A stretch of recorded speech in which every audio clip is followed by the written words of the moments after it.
Praise the Lord. The best wishes to you and your family members in the name of God. దేవుని నామమునకు మహిమ కలుగును గాక. దేవుని నామం పేరిట మీకును మీ కుటుంబ సభ్యులందరికీ శుభాభివందనములు. ఈ రోజు దేవుని వాగ్దానము, టుడే గాడ్స్ ప్రామిస్. ఒకని సుబుద్ధి వానికి దీర్ఘశాంతమునిచ్చును, తప్పులు క్షమించుట అట్టి వానికి ఘనతనిచ్చును. సామెతల గ్రంథం 19వ అధ్యాయం 11వ వచనం. A man's wisdom gives him patience, and to forgive a transgression is to his honor. The book of Proverbs chapter 19 verses 11.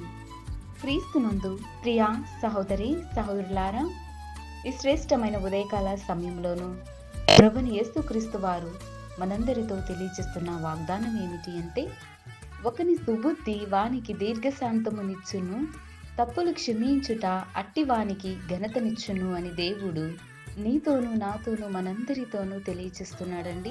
చూడండి ప్రియులారా, ఇందులో ప్రాముఖ్యమైన మాట ఏమిటి అంటే, తప్పులు క్షమించే గుణము ఎవరైతే కలిగి ఉంటారో వారు ఘనత నొందుతారని దేవుడు తెలియచేస్తున్నాడండి.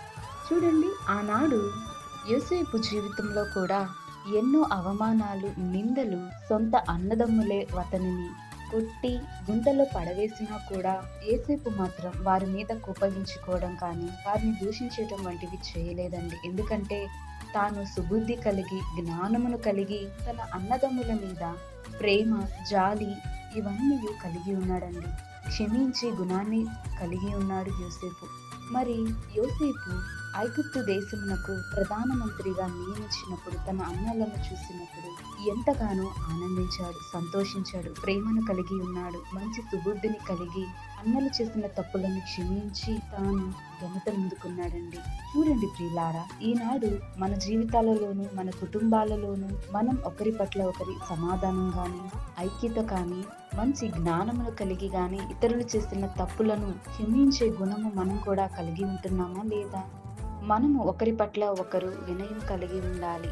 ఇతరులు చేసిన తప్పులను క్షమించే గుణము కానీ, మంచి జ్ఞానమును కలిగి ప్రేమాభిమానాలు మనం కూడా కలిగి ఉండాలండి. ఈనాడు భార్యాభర్తల మధ్య కూడా తప్పులు క్షమించే గుణం కలిగి ఉండాలి. ఒకరి పట్ల ఒకరు కుటుంబంలోను, సంఘములోను, సమాజంలోను, మనం పనిచేసే దగ్గర కానీ క్షమించే గుణాన్ని కానీ తత్వాన్ని కానీ మనం కలిగి ఉండాలి. దేవుడు అట్టి వారందరూ కూడా ఘనత నొందుతారని దేవుడు తెలియచేస్తున్నారండి.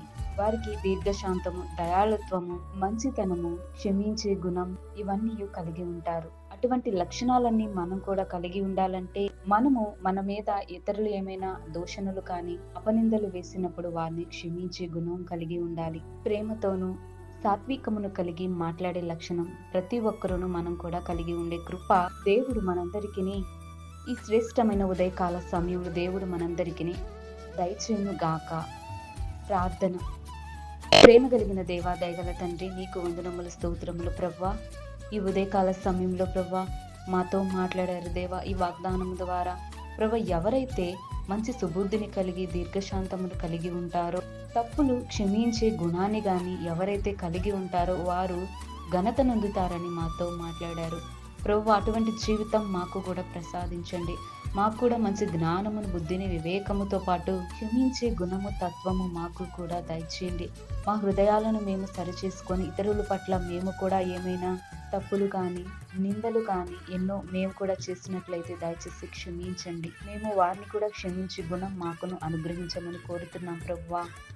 ఇంకా ఎందరైతే ఈ లోకంలో జీవిస్తున్నారో ప్రభువా, ప్రతి ఒక్కరి జీవితంలోనూ క్షమించే గుణము వారికి దయచేయండి ప్రభువా. మంచి సుబుద్ధిని ప్రతి ఒక్కరితోనూ సహాయమునుగా, మంచి జ్ఞానము కలిగి మాట్లాడే మాటలు కానీ ప్రభువా మా యందు కలుగు చేయండి ప్రభువా. నీ యొక్క శ్రేష్టమైన దయాగుణమును మాకు నీ వాక్యం ఉంటున్న వారందరికీ దయచేయమని నజరుడైన యేసుక్రీస్తు నామమున ప్రార్థిస్తున్నాను తండ్రి. ఆమేన్.